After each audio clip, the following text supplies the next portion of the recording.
हमें मतलब आत्मनिर्भर बनाने के पीछे उसी का हाथ है।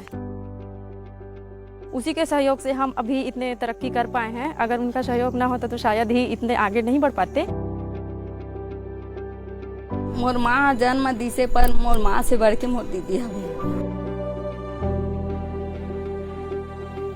यहाँ से जन्म हुआ माँ बमलेश्वरी जनहितकारी समिति का। ये फूलबासन जी द्वारा स्थापित राजनंदगांव छत्तीसगढ़ की एक ऐसी संस्था है जो समाज की कुरीतियों के खिलाफ आवाज बुलंद करके करीब 160 गांवों की 2 लाख महिलाओं को आत्मनिर्भर और सशक्त बनाने के लिए प्रेरित कर चुकी है। देवी और सज्जनों, 2008 में जमनालाल बजाज पुरस्कार से, वाटर एंड सैनिटेशन मिनिस्ट्री द्वारा स्वच्छता सम्मान से और women and child development department से द्वारा श्री शक्ति अवार्ड से फूलबासन जी को सम्मानित किया जा चुका है। पद्मश्री फूलबासन यादव जी का तालियों के साथ स्वागत और अभिनंदन। तो शुरुआत में जब आपने सोचा कि हमको बाहर निकल के ये सब काम करना है, शुरुआत में पहले कदम क्या थे आपके? स्वयं सहायता पहले समूह बनाई, उनमें 1-2 रुपया पैसा इकट्ठा करने का आदत डाली। फिर बैंक से लोन दिलाई, छोटे छोटे 5,000, 10,000 का, और वो पैसा हम 11 महीने में उनको पटाने का आदत भी डाले।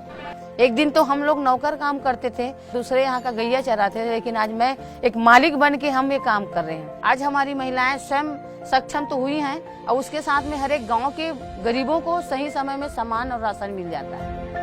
हमारी लाखों दीदी हैं जो समाज में समर्पित है, बिना पैसे से काम करते करते 20 साल से उनका काम चल रहा है, करीब कर रही हैं सभी महिलाएं।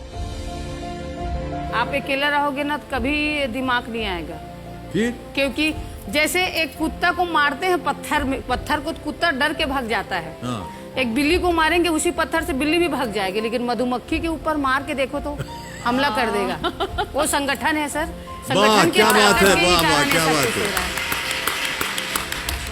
देखिए, घरेलू हिंसा की बढ़ती वारदातों के कारणों में से एक सबसे बड़ा कारण है शराब की लत। ऐसे में फूलबासन जी ने एक अनोखा तरीका निकाला है ताकि इनके गांव की जितनी भी महिलाएं हैं अन्याय और अत्याचार के खिलाफ आवाज उठाने के लिए सशक्त बन सके।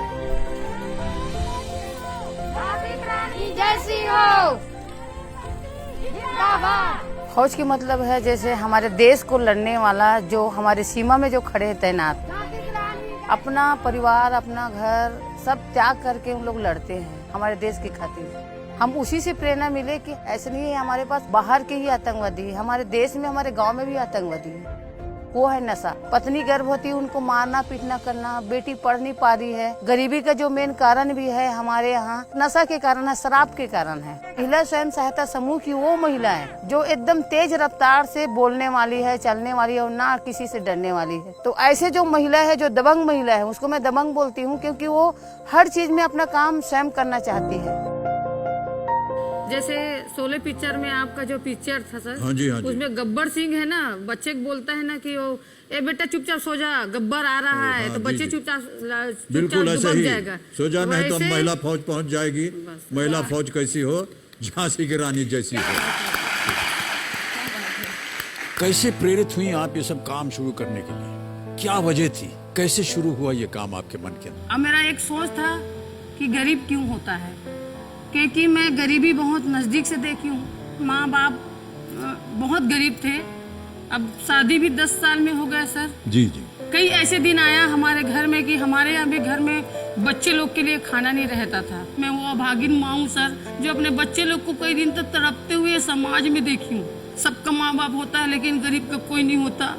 एक दिन ऐसे भी हुआ सर कि मैं सोच रही कि मेरे को मरना है, अब मैं मर जाती हूँ, अपने बच्चे लोग को ये तकलीफ नहीं देख सकती। लेकिन मेरी बड़ी लड़की है, वो आके हाथ पकड़ के बोली कि माँ नहीं मरना, हमको नहीं मरना है। उस दिन मैं सोच ली कि अब मैं अपने लिए जिंदगी नहीं जूंगी, अपने बच्चे लोग के लिए जिंदगी नहीं जूंगी। जिंदगी जीना है तो समाज के लिए मर भी जाऊंगी तो ये गरीब महिलाओं के लिए मैं लड़ते लड़ते मर जाऊं, ये मेरे लिए बहुत गर्व की बात होगी। मुझे ऐसा लगता है इनकी कहानी सुनकर कि मैं इतनी पढ़ी लिखी हूँ तो मैं अपने आप को इतना निकृष्ट समझती हूँ कि इतना पढ़ा लिखा होने के बावजूद समाज के लिए कुछ करने की जो इनमें हिम्मत है वो मुझ में क्यों नहीं आई। शायद इस कार्यक्रम के बाद मैं कुछ करना चाहूंगी। आपकी बातें सुन करके ये हम लोगों का सौभाग्य है कि आज आप हमारे साथ हैं। बहुत बड़ी उपलब्धि हमको मिल रही है आज। आपको पता नहीं रेणुका जी, आप सच बात है, ये हम तो गौरवान्वित हो गए। बिल्कुल।